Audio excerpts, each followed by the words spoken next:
बिस्मिल्लाहिर्रहमानिर्रहीम। अस्सलाम वालेकुम नाज़रीन, मैं हूं इरफान हाशमी और आपको प्रोग्राम में खुशामदीद कहता हूं। पाकिस्तान में रात हो गई है और रात की इस तारीकी में जमहूरियत के सूरज को हमेशा के लिए गरूब करने का बाकायदा प्लान बना लिया गया। पिछले 8 दिनों से पाकिस्तान की हुकूमत, इनके इत्तेहादी, इनके प्यार करने वाले और पाकिस्तान की इस्टेब्लिशमेंट पूरा जोर लगा रही थी कि किसी तरह आईनी तरामीम करवाई जा सके।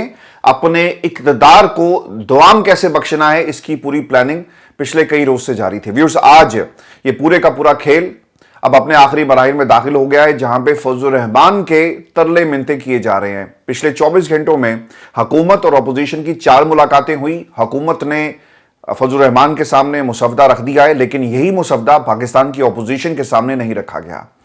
मुख्तलिफ बुलंदोबांग दावे हुकूमत की तरफ से किए जा रहे हैं कि बहुत ही अच्छा होता कि इस पार्लियामेंट के अंदर हमारे साथ अपोजिशन भी आती और अपनी तजावीज़ देती। फजलुर रहमान ने आखिरी लम्हों में गेम ये डाली, अब से कुछ ही देर पहले जब फजलुर रहमान से पाकिस्तान तहरीक इंसाफ के लोग मिलने गए और उन्होंने ये कहा कि सरकार आप अपनी भी कुछ तजावीज़ लेकर आएँ और फिर मुश्तरका तरामीम को पार्लियामेंट के फ्लोर पर हम पेश करते हैं। लेकिन इसका जवाब बैरिस्टर गौहर ने दिया कि हम किसी सूरत भी जजेस की एक्सटेंशन और तरीक़ाकार जो तरामीम आप करने जा रहे हैं इसके ऊपर हुकूमत का साथ नहीं देंगे और हमारा साफ इनकार है। पाकिस्तान तहरीक इंसाफ को आइन के अंदर तरामीम करवाने की कोई ज़रूरत नहीं है, इसीलिए वो अपनी तजावीज़ क्यों पेश करती। और इस तरह फजलुर रहमान ने उन्हें अपने घर से यानी कि इनकार करके और एक रीजनिंग देकर चलता किया। लेकिन इससे पहले मामला फजलुर रहमान के तय हो चुके थे और ये सिर्फ और सिर्फ तमाशा दिखाया जा रहा है। आज आप कामरान मुर्तज़ा साहब को सुनते हैं कि कोई मेहमान घर में आए तो उसे बात की जाती है, उसे बिठाया जाता है, उसे चाय पिलाई जाती है, लेकिन पॉलिसी के मुताबिक फैसला करेंगे। और पॉलिसी फजलुर रहमान की क्या है कि हलवा लाओ और हलवा खाओ। और हलवा तैयार हुआ पिछले 8 दिनों के अंदर और अब ये हलवा सज कर प्लेट में फजलुर रहमान को पेश कर दिया जाएगा। व्यूअर्स, क्या तय पाया, क्या मरात ली जाएंगी, इसका भी अंदाजा हमें कुछ दिनों में हो जाएगा। फजलुर रहमान हुकूमत के इत्तेहादी बने ना बने, लेकिन वो पाकिस्तान तहरीक इंसाफ के रास्ते पर चलना चाहते थे उनके साथ बैठकर, लेकिन ये रास्ता उन्होंने तर्क करते हुए पाकिस्तान पीपल्स पार्टी का रास्ता इख्तियार किया, जो हुकूमत का हिस्सा तो है, इत्तेहादी तो है, लेकिन हुकूमत के अंदर काबीना का हिस्सा नहीं है। अब इसी किस्म की कोई अंडरस्टैंडिंग फजलुर रहमान और हुकूमत के दरमियान तय पाई है। व्यूअर्स, जो खबरें फजलुर रहमान की रिहाइशगाह से आ रही हैं, दोबारा फजलुर रहमान से मिलने अपोजिशन वाले पहुंचे हैं और दोबारा मामलात को रखा गया, लेकिन इससे पहले मुसवदा फजलुर रहमान के सामने पेश कर दिया गया था और उनकी नोट अब इसमें शामिल है, क्योंकि उससे पहले पार्लिमानी पार्टी का इनके घर पे इजलास हुआ। सेनेट के और कौमी असम्बली के तमाम अरकान इसमें शामिल थे, जहां पर फजलुर रहमान ने अपना फैसला सुना दिया कि हम हुकूमत को बाकायदा तौर पर सपोर्ट करने जा रहे हैं। व्यूअर्स, हुकूमत तरामीम इसलिए करना चाहती है कि कुर्सी पर हमेशा के लिए बैठ जाए, जो इलेक्शन ट्रिब्यूनल्स की फैसले हैं इन्हें रिवर्स किया जाए, जजों को तब्दील किया जाए और वो काम जो आइन के जहां पर पाकिस्तान तहरीक इंसाफ को इसका फायदा होता है उसे रोका जाए। खान साहब के जितने भी मुकदमात हैं, जब पाकिस्तान की एक अदालत में, यानी अदालतें आपने 2 बना दी, गरीब के लिए और अदालत होगी, गरीब के लिए एक अलग सुप्रीम कोर्ट और अमीर के लिए एक अलग सुप्रीम कोर्ट। तो जो गरीब के लिए सुप्रीम कोर्ट है, वो लोग जिन्हें आप अपने फस्तायत के जरिए इस वक्त उनके खिलाफ कार्रवाइयां कर रहे हैं, यानी खान साहब के खिलाफ जिस किस्म की फस्तायत बरती गई, अब इनका जो मुकदमा है वो दूसरी सुप्रीम कोर्ट पे चलेगा और जो आईनी मामलात है उसे आप अपनी पसंद की अदालत में लेकर जाएंगे, जिसके चीफ जस्टिस की तकर्री का भी बाकायदा तौर पर तैयारी जो है वो कर ली गई है। अब हुकूमत ये सब कुछ इसलिए कर रही थी ताकि इस पूरे सिस्टम को कंट्रोल किया जा सके, लेकिन इसके अंदर एक ऐसा फरीक है जिसके बारे में अभी तक पाकिस्तान में बात नहीं हो रही। मैंने बार बार ये कहा कि पाकिस्तान की एस्टेब्लिशमेंट ने हुकूमत को कहा कि यार सब कुछ ठीक हो जाएगा, आईनी तरामीम करवाएं, लोगों को बुलाएं और इसके साथ साथ मईशत का कुछ जो है आप कर लें तो सब कुछ ठीक हो जाएगा। आईनी तरामीम के हवाले से आपने घबराना नहीं है। मैं आपको ना बड़ी जिम्मेदारी से बात बता रहा हूं। और हुआ यही कि वो लोग जिनको लाया गया वो सर उठाए गए हैं, उन्हें लालच दिया गया, मंडियां लगी हैं और फिर उसके बाद ये मुमकिन हो सका। जो जिस फरीक का जिक्र मैं कर रहा हूं, जिसके बारे में कोई बात नहीं कर रहा, वो है पाकिस्तान की एस्टेब्लिशमेंट। उनके लिए अदालतों से फैसले शायद मुश्किल थे और वो इन फैसलों के ऊपर किसी सूरत भी नहीं चाहते थे कि अदालतें फैसले दे और उन्हें कटहरे में खड़ा किया जाए, इसलिए ट्रांसफर वाला मामला सेट हो गया। लेकिन एक दूसरी चीज़ है, वो सबसे कुछ ही देर पहले मैं आपको ये भी खबर दे दूं कि एजाज सैयद जो पाकिस्तान की इस्टेब्लिशमेंट के हवाले से बहुत ज़्यादा खबरें लाते रहते हैं, और एजाज सैयद ने एक ट्वीट किया और वो ये कहते हैं कि government is likely to give extension of at least 3 years to all members of the civil and military bureaucracy in the country. This will also enable all the officers of Air Force, Army, Navy, including chiefs, to have 3 years added in their service. Law is part of the constitutional package. अब आपको पता लग गया होगा कि आज पाकिस्तान की establishment को जो एक्सटेंशन दी जा रही है वो सिर्फ एक बंदे को नहीं मिल रही बल्कि सबको मिल रही है, ताकि कोई ये तनकीद ना करे जिस जनरल बाजवा के दौर में हुआ कि देखें आपने एक्सटेंशन के लिए सब कुछ किया, अब उन्होंने क्रॉस द बोर्ड यानी पूरी की पूरी जो ब्यूरोक्रेसी इस वक्त पाकिस्तान की हुकूमत के साथ चल रही है उनके लगाए गए लोग हैं उन्हें भी इस पूरे मामले में नवाजा जा रहा है। यानी सबको नवाज रहे हैं, चाहे वो इत्तेहादी हों, चाहे वो आपके साथ चलने वाले लोग हों, हुकूमत में हों, हुकूमत से बाहर हो, यानी सबको नवाजने का एक पूरा प्लान बनाया जा रहा है। अब पाकिस्तान के अंदर तहरीक इंसाफ के आने वाले दिन जो हैं जी, जब तक अदालतें कुछ नहीं करती, कुछ नहीं होना, और अदालतें, काजी साहब की अदालतें कभी भी कुछ नहीं करेंगी। हाँ, एक इसके अंदर चीज़ बड़ी इंपॉर्टेंट है, वो मैं आपको ना जो तरामीम की जो लिस्ट है उसको आपके सामने रखता हूं, और फिर उसके बाद में आपको काजी साहब के लिए ये आखिरी मौका क्यों है और अभी भी वो हालात बदल सकते हैं किस तरह, ये मैं आपको बताता हूं। अब इस जो तरामीम की जा रही हैं, इन तरामीम के अंदर आइन की शिकें 63 हैं, 51 है, 175 हैं, 187 को भी इस तरमीम के अंदर शामिल किया गया। और इसके साथ साथ ये भी कहा जा रहा है कि बलूचिस्तान की नुमाइंदगी को बढ़ाया जाए और 65 से 81 सीट्स जो हैं बलूचिस्तान असम्बली की कर दी जाएंगी, और ये बलूचिस्तान के हालात के तनाजुर में इन सीट्स को बढ़ाया गया, क्योंकि वहाँ पे नारा ही लगता है कि नुमाइंदगी नहीं होती। और अब नुमाइंदगी किस तरह से की जा रही है,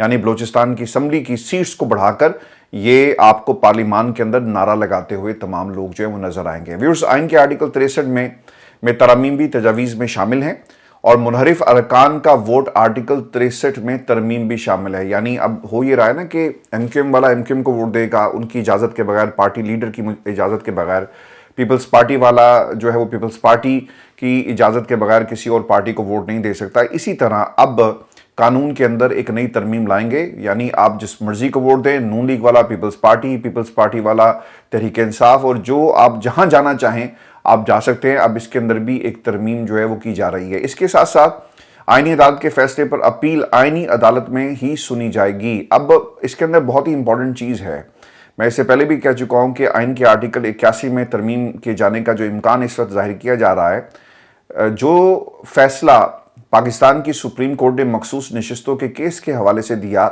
ये फैसला क्या आइनी अदालत के अंदर सुना जाएगा, या फिर इसके ऊपर भी जो इस वक्त मौजूदा सुप्रीम कोर्ट है इसके अंदर कोई बेंच बैठेगा और इस फैसले को उड़ाएगा, या फिर एटलीस्ट इसे टेकअप किया जाए। लेकिन अब इस फैसले में जो तरमीम की बात आ रही है, अगर आईनी अदालत ने फैसला दिया तो अपील भी आप वहीं कर सकेंगे, और अगर वाकई इस तरमीम के अंदर ये तमाम चीज़ें लिखी हुई हैं तो फिर यकीनन जो पिछला फैसला है इसको मौजूदा सुप्रीम कोर्ट ऑफ पाकिस्तान ही सुनेगी, और फिर देखना ये होगा कि काजी साहब का इसके अंदर किरदार क्या बनता है। व्यूअर्स, आईनी अदालत के फैसले पर अपील आईनी अदालत में सुनी जाएगी, ये तजवीज़ किया गया। फिर आईनी अदालत में आर्टिकल 186, 185 और 84 से मुतल्लिक दरखास्तों की समाअत होगी। हाई कोर्ट के जजेस को दूसरे सूबों के हाई कोर्ट्स में ट्रांसफ़र करने की तजवीज़ भी शामिल है, यानी बाबर सत्तार होते साइड पे करो।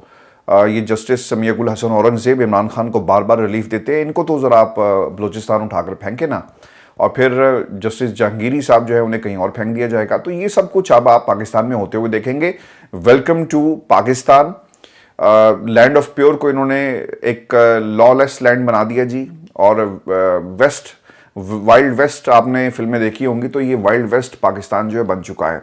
और इसमें साथ इस वक्त पाकिस्तान की जो जमहूरी कुव्वतें जो कहती है ना कि आज डेमोक्रेसी डे हक मुबारक हो, और जमहूरियत के झूठे लिबादे पहनकर आप जिस तरह से ऐवान के अंदर बैठे हुए हैं, आज का ये फैसला इन तमाम चेहरों को हमेशा के लिए बेनकाब कर देगा।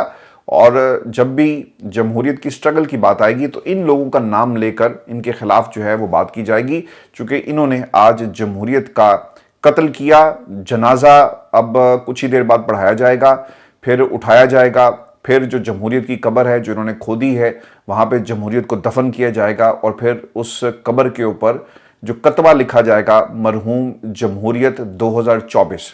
तो ये जमहूरियत डे नहीं बल्कि ब्लैक डे है। बरसी मनाएं आज जमहूरियत की, जो कुछ आपने आज पाकिस्तान में जमहूरियत के साथ कर दिया।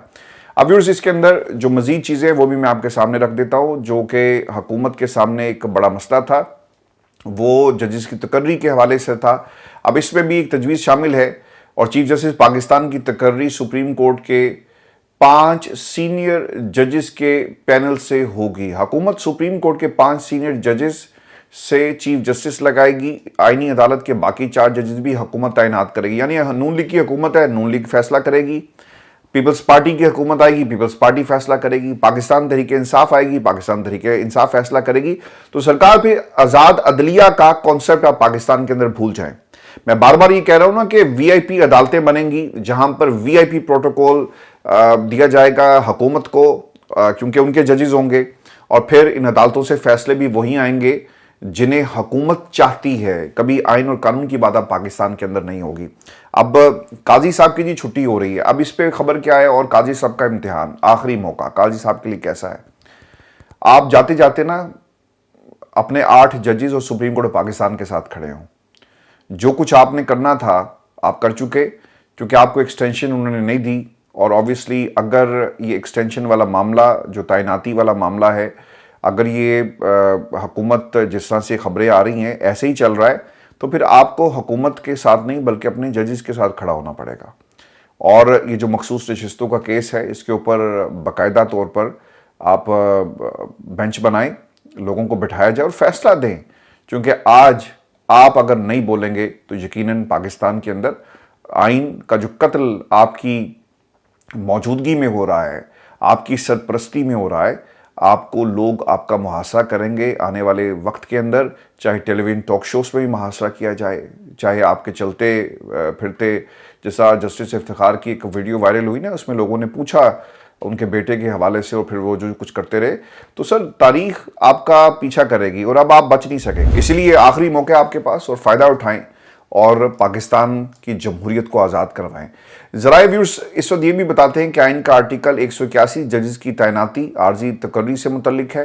آئین کا آرٹیکل 184 از خود اختیارات سے متعلق ہے. اب پہلے آپ نے پریکٹس اینڈ پروسیجر جو قاضی صاحب سے جو کام لینا تھا، پریکٹس اینڈ پروسیجر آپ سے تقریریں کروائی قاضی صاحب، اور آپ نے کہا کہ میں اپنے اختیارات کمیٹی کو دے رہا ہوں. چونکہ اس وقت مقصد یہ تھا کہ 3 لوگوں کے ساتھ مل کر یہ کام ہو اور کسی کے فرد واحد کے پاس یہ کنٹرول نہ ہو. چونکہ انہیں شک یہ تھا کہ جسٹس اعجاز الاحسن اگر چیف جسٹس لگ گئے تو وہ پھر سو موٹو لے سکتے ہیں، اس کو روکا جائے. جسٹس عمرتا بندیار اس وقت سے یہ موو چل رہی تھی.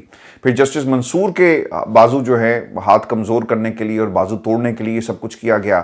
اور پھر ایک اگلے جو چیف جسٹس تھے، یعنی ان کا طریقہ یہ تھا کہ کمیٹی میں کیونکہ ہماری بھی نمائندگی ہوگی اور جب کبھی کسی کیس کے لگانے کی بات آئے گی تو ہم ویٹو کر دیں گے. یعنی نظریہ ضرورت جو آپ نے اپنایا ہوا ہے اس کے مطابق یہ قانون سازی کی جا رہی ہے. اب چونکہ حکومت کو یہ پتا ہے کہ 184 کے تحت جو کمیٹی کے سامنے معاملات ہیں اور جب یہ مخصوص نشستوں کی بات ہوگی تو ہم اس سے پہلے کہ کمیٹی ان ایکشن آئے، ہم ان ایکشن آ کر 184 کا اختیار واپس جو ہے چیف جسٹس کو دے دیں. تو یہ نظریہ ضرورت کے تحت یہ سب ترامیم جو ہے وہ کی جا رہی ہیں. آئین کا آرٹیکل 185 فیصلوں پر اپیل سے متعلق ہے. آئین کا آرٹیکل 186 صدارتی وضاحت پر سپریم کورٹ کے اختیار سے متعلق ہے. آئین کا آرٹیکل 163 ڈیفیکشن کلاز پارٹی سربراہ کے اختیار سے متعلق ہے. اور آئین کا آرٹیکل یعنی 63 جو میں نے آپ کو بتایا نا کہ آپ کس پارٹی کے ساتھ جا سکتے ہیں اور آپ کو باقاعدہ طور پہ ڈی سیٹ کر دیا جائے گا اگر آپ نے اپنی وفاداریوں کو تقسیم کیا. آئین کا آرٹیکل 51 مخصوص نشستوں سے متعلق ہے. اور آئین کا آرٹیکل 175 سپریم کورٹ پاکستان کی ججز کی تعیناتی سے متعلق ہے. اور آئین کا article 187 supreme court high court کی تشکیل اور ججز کی تقرریوں سے متعلق اس وقت ہمیں یہ تمام چیزیں پاکستان کے اندر جو ہیں ورز ہوتی ہوئی نظر آ رہی ہیں. تو it's a black day for whole Pakistan. جو لوگ کہتے ہیں کہ یہ ڈیموکریسی ڈے ہے، یہ ڈیموکریسی ڈے نہیں ہے بلکہ آج آپ جمہوریت کی برسی منائیں گے. ورز اب دیکھنا یہ ہوگا کہ پاکستان تحریک انصاف اس کے اوپر کیا رائے عمل اختیار کرتی ہے. سپریم کورٹ پاکستان میں کیا کوئی اپیل جائے گی، کیا کوئی درخواست جائے گی، اسے کیسے چیلنج کیا جائے گا، نئی عدالت بنے گی یا اس کے بعد اس سے پہلے سپریم کورٹ میں جائے گا. تو یہ معاملہ کافی پیچیدہ ہو گیا. پاکستان کی بارز جو ہیں وہ خاموش ہیں اور کیونکہ ملی ہوئی ہیں. جب آپ کو اعظم نذیر تارڑی یا باقی لوگ آپ کو وہاں پہ نظر آئیں گے جن کی ایک باقاعدہ پینیٹریشن ہے سسٹم کے اندر، تو پھر بارز کیسے بولیں گی. تو آج کا دن پاکستان کی عدالتی تاریخ میں اور عدلیہ کے لیے ایک بلیک ڈے ہے، جمہوریت کے لیے ایک بلیک ڈے ہے. اگلی ویڈیو میں آپ سے ملاقات کروں گا اور انشاءاللہ میں ایک نئے سلسلے کا ویورز آغاز کرنے جا رہا ہوں. آپ کی اس میں رائے بھی چاہیے. کیونکہ خبریں بہت ساری ہوتی ہیں اور آپ کے سوالات رہ جاتے ہیں، تو میں ایک سٹنگ انشاءاللہ آج رات 10-11 بجے سے ہم شروع کر رہے ہیں، اور اس کے اندر آپ کے سوالات ہوں گے اور پھر ہم اپنا ساتھ ساتھ تجزیہ بھی آپ کو دیں گے، اور باقاعدہ طور پہ اب یہ ریگولر ہم فیچر بنانے جا رہے ہیں۔ اپنا خیال رکھیے گا، اجازت دیجیے، اللہ نے